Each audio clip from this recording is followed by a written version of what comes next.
My girlfriend sent me a text. Checking into the silence sanctuary now. Surrendering my phone for 7 days. Total silence. No contact. I need to heal my inner child. 2 days later, I got a push notification from my smart home app.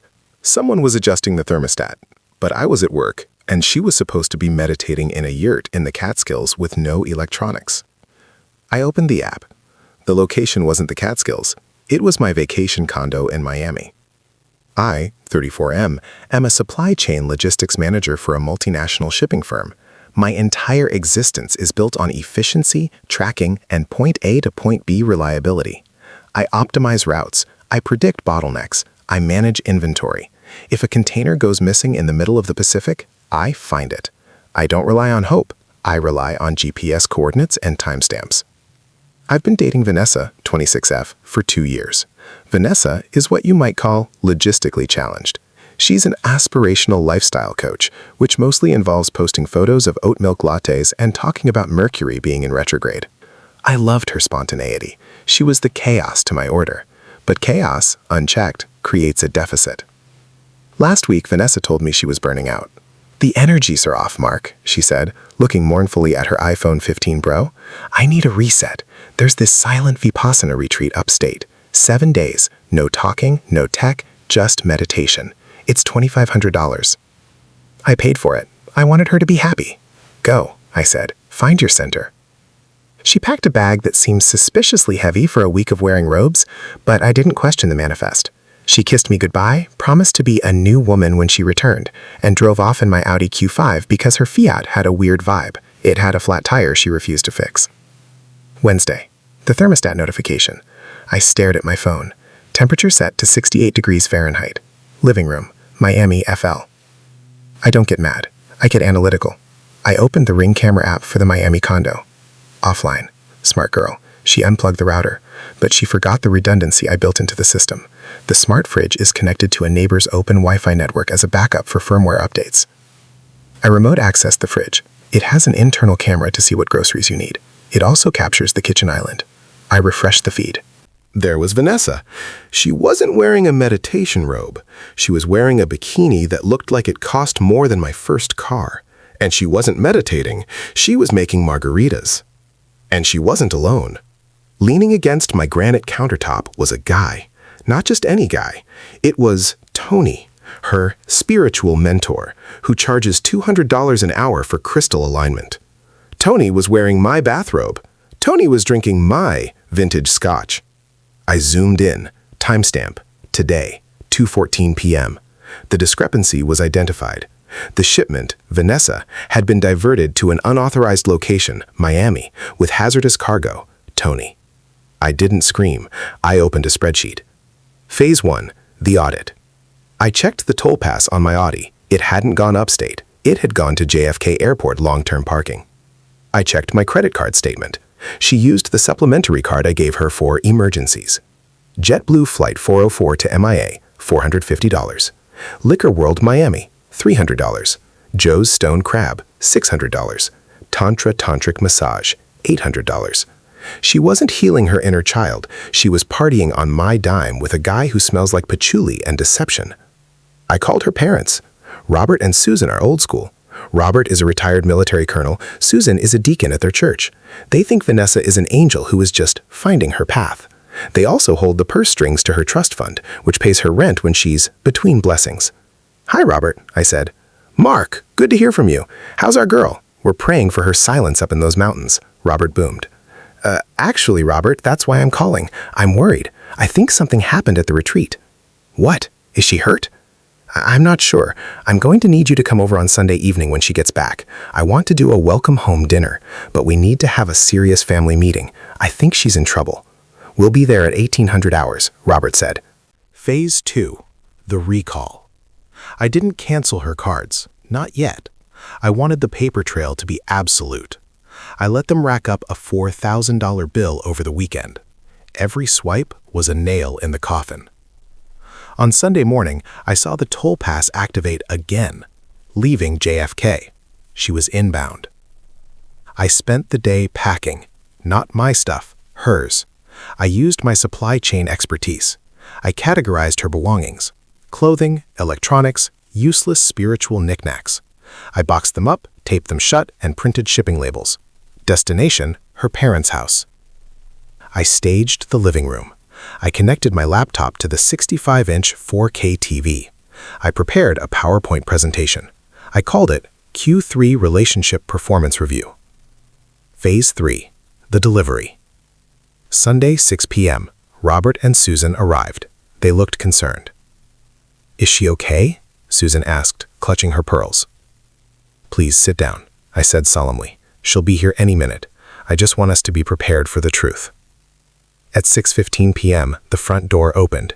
Vanessa swept in, wearing a flowy white dress, looking sun-kissed and enlightened. "Namaste, everyone," she beamed, dropping her bags. The silence was transformative. I feel so light. I feel cleansed. She saw her parents. "Mom? Dad? What are you doing here?" "Mark said you were in trouble," Robert said, eyeing her tan. "You look sunburned for the Catskills." "It was very sunny in the mountains," she lied effortlessly. "The high altitude." "Welcome back, Ness," I said, my voice flat. "How was the vow of silence?" "It was hard," she sighed, putting a hand on my arm. "But I did it for us, to be a better partner. I didn't speak a word for 7 days." "That's impressive," I said, "because the fridge heard you." "The what?" "Take a seat, Vanessa." I hit the spacebar on my laptop. The TV screen flared to life. A slide of the East Coast. A red line tracked her movement from our house to JFK to Miami. "This is the logistics of your lie," I said. Slide 2. The fridge cam footage. There she was, in 4K resolution, blending margaritas and shouting, "Tony, put on that reggaeton playlist. We are getting lit." The audio was crisp. "We are getting lit" is not a traditional Vipassana mantra. Susan gasped. Robert turned the color of a ripe tomato. That's AI," Vanessa stammered. "Deep fake." Slide 3. The credit card statement. Tuesday, South Beach Bikini Shop. Wednesday, Club Live, VIP table. Thursday, Sephora Miami. "I see you bought waterproof bronzer," I noted. "Essential for meditation." Slide 4. The Tony slide. I pulled up the photo from the fridge of Tony wearing my robe. And here is the spiritual guide, wearing my Egyptian cotton robe, drinking my Macallan 18. "Robert, isn't this the guy she said was toxic last year?" Robert stood up. He didn't look at me. He looked at his daughter. "You lied to us," Robert said, his voice quiet and terrifying. "You told us you needed money for a spiritual cleanse. You told us Mark was suffocating you and you needed space to pray." "I was praying," Vanessa wailed, "in my own way." "You were grinding on a crystal healer in Miami while Mark paid for it," Robert shouted. "It's over, Vanessa," I said, closing the laptop. "The audit is complete. The numbers don't add up. Your lease is terminated effectively immediately." "You can't kick me out. I have rights." "Actually," I handed her a document. "I had you sign a sublease agreement 6 months ago when you moved in, strictly for tax purposes. Clause 4B. Violation of trust or criminal activity on the premises, including fraud, is grounds for immediate eviction. Also, I'm the landlord. Get out." "But my stuff!" "Your inventory has been processed." I pointed to the hallway. "All boxes have been loaded into your father's truck while we were speaking. I gave him the spare keys earlier." She looked at her dad. "Daddy?" "Get in the truck, Vanessa," Robert barked. "We are going home, and we are going to have a very long talk about the trust fund, or lack thereof." "But Tony is waiting for me to call him." "Tony," I interjected, "is currently being evicted from his apartment. I know because I looked up his record. He has 3 liens against him. Good luck with that." She left screaming. She called me a soulless robot. She threw a fake quartz crystal at me. It missed. Low accuracy, just like her moral compass. The fallout. I spent the next week sanitizing my Miami condo.